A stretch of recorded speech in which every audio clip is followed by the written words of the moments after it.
좋은 LED를 선택하는 방법. 파장은 좀 나오는 게 좋아요. 잘못 선택한 경우에는 오히려 색소 침착이 더 진해지는 경우도 있거든요. 그 자체가 노화를 유발하기 때문에 미용 기기를 이제 사용하시고 내원하시는 분들이 꽤 많으십니다. 누군가가 그래도 한번 써보고 싶어요, 추천해주세요 라고 한다면 안녕하세요. 여러분의 피부지치 피부과 전문의 닥터 화이팅 박현정입니다. 오늘의 주제는 바로 LED인데요. 요즘 정말 홈케어 디바이스의 춘추 전국 시대인 것 같아요. 일단은 요즘에는 초음파라든지 고주파 장비까지 많이 나와 있는데요. 사실 첫 선두 주자는 아무래도 LED 마스크가 될 거예요. 도대체 이 LED란 뭔지, 어떤 원리에 의해서 작용을 하는지, 병원용 의료기기와 이제 가정용 홈케어 디바이스와의 어떤 차이가 뭔지 한번 자세히 알아볼게요. 먼저 이제 레이저와 LED의 차이를 좀 볼게요. 빛이라는 공통점이 있죠. 가장 중요한 차이점이 뭘까요? 바로 에너지인데요. 레이저가 내는 에너지와 LED가 내는 에너지엔 정말 큰 출력의 차이가 있어요. 먼저 이제 또 레이저라는 거는 높은 레벨 에너지의 어떤 평행선의 광선이에요. 레이저는 큰 또 차이점이 뭐냐 하면 레이저는 어떤 세포라든지 조직에 좀 열 손상을 입히죠. 그런 열 손상이 꼭 나쁜 거는 아니고 그런 열 손상을 통해서 여러 가지 작용을 해서 우리 피부를 좀 좋아 보이게, 외모를 좋아 보이게 해주는 여러 가지 효과가 있습니다. 반면에 LED는 라이트 에미팅 다이오드의 약자예요. LLLT라고 하는 저출력 라이트 테라피 중에 하나입니다. 낮은 레벨의 에너지라고 말씀드렸잖아요. 낮은 레벨의 포토 액티베이션을 이용한 광 치료로 재생, 동통 완화, 여러 가지 이제 부종 완화의 목적으로 피부 성형외과 뿐만이 아니라 요양병원이라든지 이비인후과에서도 그 쓰임새가 굉장히 넓고 다양하다 라고 알고 계시면 되겠습니다. 이런 LED는 앞서 말씀드린 레이저와는 다르게 세포나 조직에 열 손상을 일으키지 않고 저출력이라고 말씀드렸잖아요. 그 에너지의 레벨이 굉장히 낮은데 피부를 투과해서 세포와 조직에 에너지가 약하니까 열 손상은 없습니다. 하지만 세포에 어떤 광 에너지를 전달하는 것은 동일합니다. 이 LED 빛이 피부를 투과해서 세포 속에 미토콘드리아에 도달을 하게 되면 미토콘드리아가 활성화돼서 상처가 재생이 빨라지고 염증이라든지 통증, 부종이 완화되는 것인데요. 이 미토콘드리아는 쉽게 말해서 우리 세포에서 에너지를 내는 어떤 되게 중요한 세포 기관입니다. 많이 들어보셔서 미토콘드리아라는 단어에는 조금 익숙하신 분들이 많으실 것 같아요. 2002년에는 FDA에서 LED가 상처 치료에 대한 치료 효과가 있음을 허가한 바 있습니다.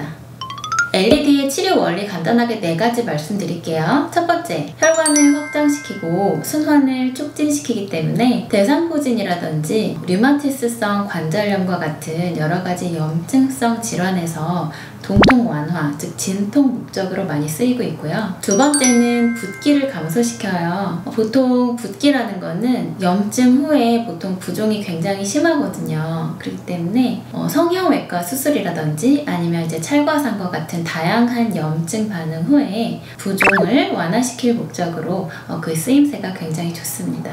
세 번째, 손상된 조직을 빠르게 재생시키는 능력이 뛰어나기 때문에 각종 피부과 시술 후에 상처 치유 단계에서 진정 재생 목적으로 사용을 하고 있습니다. 넷째, LED에는 크게 3가지 파장대가 있어요. 400나노미터 근방의 블루라이트, 즉 푸른 계열의 빛은 항균작용이 있다고 보시면 되고요. 그 중간에 있는 600나노미터는 여러 가지 이제 파장대가 걸쳐있는 좀 중간 영역대이기 때문에 여러 가지 안티에이징 목적으로 쓰임새가 있고, 800나노미터의 근적외선 파장대가 바로 병원에서 주로 사용하는 파장대인데요. 피부과에서는 주로 피부 진피에 작용을 해서 콜라겐 섬유를 좀 재생하는 등 안티에이징 목적으로 사용을 하고 있습니다.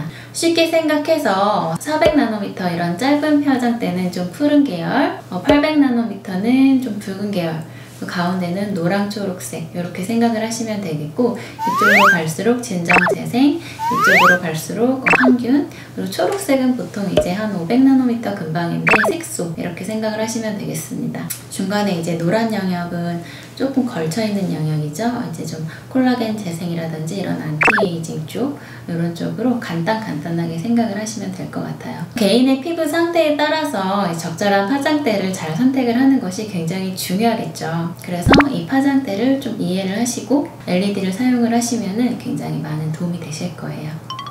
의료기기와 가정용 LED의 차이는 아까 말씀드렸다시피 출력이에요. 출력값이 굉장히 다릅니다. 의료기기로서의 LED는 상처 치유, 통증 완화 이런 정말 치료 목적, 진정 재생 목적이 주가 되다 보니까 진짜 그 빛이 우리 피부를 투과해서 그 세포 속에 미토콘드리아의 타겟을 정확히 전달하는 것이 정말 중요한 기술이에요. 그렇기 때문에 빛이 이제 조사가 될 때 그 조사 각도가 좀 좁으면서 원하는 파장대를 정확히 선택해서 그 파장이 우리가 원하는 에너지 레벨로 안정적으로 이제 발광이 되는지, 이게 정말 중요한 핵심 기술이 되겠고요. 이에 반해서 저가 또는 가정용 LED 제품들은 좀 빛이 조사되는 그 각도, 조사각이 좀 넓고 또 빛이 나오는 파장대가 좀 넓어요. 그래서 좀 치료 목적으로는 적합하지 않아서 보통은 이제 미용 디바이스 쪽으로 많이 제품이 나와 있는 것이고요. 또 특히 가정용으로 이제 나오는 기기 같은 경우에는 어쩔 수 없이 이제 안전을 고려해서 좀 출력값을 굉장히 낮게 해놓는 경향이 있습니다. 이 출력값이 굉장히 낮기 때문에 그 효과가 조금 미미할 수밖에 없는데, 이거는 사실 안전장치이기 때문에 그건 어쩔 수 없는 선택인 것 같습니다. 효과가 좋은 LED를 선택하는 방법 궁금하시죠? 일단 붉은색의 파장은 좀 나오는 게 좋아요. 왜냐면 이 830나노미터 근방의 근적외선 파장대는 정말 연구 임상이 많아요. 그렇기 때문에 좀 근거가 충분하다라고 보실 수가 있겠고, 이 파장대는 이제 인체에 대한 빛 투과율도 굉장히 높고 또 광자 흡수율도 굉장히 좀 높은 편이기 때문에 쉽게 우리가 이제 목표로 하는 조직에 다달하는 경향이 있고 또 잘 도달을 하기 때문에 그 세포를 좀 자극을 하게 됩니다. 그런 것이 좋은 LED라고 말씀드릴 수가 있겠고요. 이것이 사실 우리한테 정말 중요한 건데 올바른 사용법입니다. 가장 중요한 게 뭘까요? 피부에 닿으면 안 돼요. 눈을 뜨면 안 됩니다. 고글을 반드시 착용을 하셔야 되고요. 일단은 얼굴 피부는 이제 다른 몸에 비해서 좀 피부가 좀 예민하고 온갖 빛, 온갖 이런 유해 물질에 가장 정면으로 노출되어 있는 것이 바로 우리 얼굴인데요.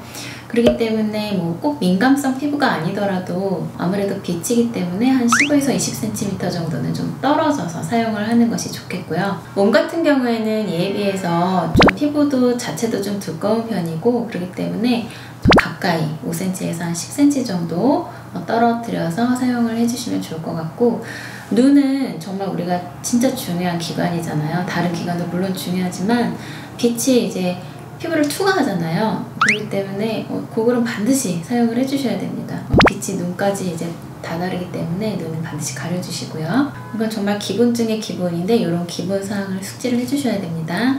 빛이라는 거, 빛이라서 투과한다는 거, 이걸 꼭 기억해 주셨으면 좋겠고요. 또 일부 또 태양 광선에 예민한 알러지 접촉 피부염을 경험하시거나 좀 빛에 민감하신 분들은 사용을 안 하시는 게 좋으세요. 이 LED가 진정 재생 효과가 있다, 상처 치유가 잘 된다 라고 해서 정말 100% 모든 사람한테 있지는 않습니다. 이런 오히려 광과민 반응, 빛 알레르기가 있으신 분들은 오히려 사용을 하시면 그 병변이 악화되실 수가 있다는 점 유의하셨으면 좋겠고, 심한 주사 피부염이라든지 좀 극단적으로 좀 민감한 피부를 가지신 분들은 사용을 조금 자제하시는 것이 오히려 피부에 도움이 되실 수가 있겠습니다. 그런 분들은 오히려 약제라든지 보습을 통해서 피부 재생을 도모하시는 것이 조금 더 안전한 선택일 것 같습니다. 또한 파장대를 좀 잘못 선택한 경우에는 오히려 색소 침착이 더 진해지는 경우도 있거든요. 그렇기 때문에 진짜 조심하셔서 사용을 해야 됩니다. 가정용 LED를 가지고 계신 분들은 적어도 내가 어떤 파장대를 사용해서 어떤 목적으로 사용하는 것인지에 대해서 이해를 하시고 사용하시면 훨씬 더 효율적으로, 효과적으로 사용하시는데 정말 많은 도움이 되실 것 같아요. 마지막으로 과한 열 자체가 열 노화의 원인이 됩니다.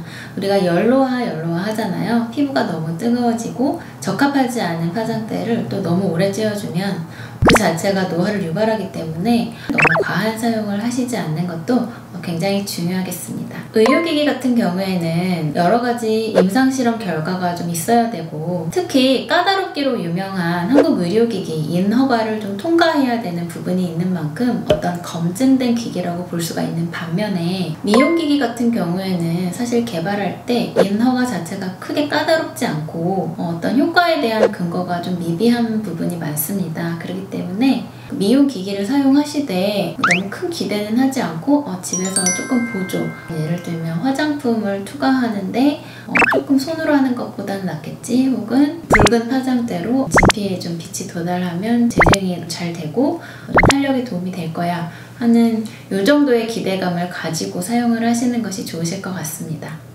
지금까지 어떤 이론적인 부분과 실제로 다양하게 쓰이고 있는 어떤 LED의 쓰임새에 대해서 간단하게 살펴봤는데요. 사실 저 같은 경우에는 누군가가, 특히 이제 가까운 지인이라든지 친척분들이 요즘에 정말 홈케어 디바이스가 많은데 뭘 사야 되지? 하나 갖고 싶어, 이렇게 저한테 상담을 하시는 경우에 사실 브랜드도 물론 이제 중요하겠지만 조심해서 사용하시라고 말씀드리고 싶어요. 진짜 생각보다 유행하는 이제 여러 가지 의료 미용 기기를 이제 사용하시고 접촉 피부염, 과색소 침착, 두드러기, 내원하시는 분들이 꽤 많으십니다. 진짜 많으시거든요. 그렇기 때문에 뭔가 이제 구매를 하셨다면 어디서부터 사용을 하시냐면 여기요. 귀 앞, 여기 좀 잘 안 보이는 데 있잖아요. 여기서부터 사용을 한번 해보세요. 여기서부터 사용을 하시고 좀 낮은 레벨부터 차근차근 사용을 해보세요. 혹시나 문제가 일어났을 때, 사고가 났을 때 얼굴 중앙부터 빨개지거나 까매지면 너무나 스트레스를 받으실 테니까 여기가 그나마 가장 안전할 것 같아요. 좀 낮은 에너지로 먼저 사용을 해보시고, 만약에 5단계까지 이제 있다 그럼 1단계부터 살금살금 써보시는 방법, 그리고 꼭 눈을 조심하시는 거, 그 다음에 LED 같은 경우에는 반드시 피부에 직접적인 접촉을 피하시라는 거, 열 노화를 항상 염두에 두시라는 거, 주의사항이 참 많은데요. 좀 조심조심 사용하시는 거를 정말 추천을 드립니다. 만약에 누군가가 그래도 한번 써보고 싶어요, 추천해 주세요 라고 한다면 아주 약한 고주파나 초음파, 그 다음에 갈바닉, 아주 약한 단계로 그냥 2, 3일에 한 번씩 조심스럽게 써보라고 추천을 드릴 것 같습니다. 어떠셨어요? 많은 도움이 되셨을지 모르겠습니다.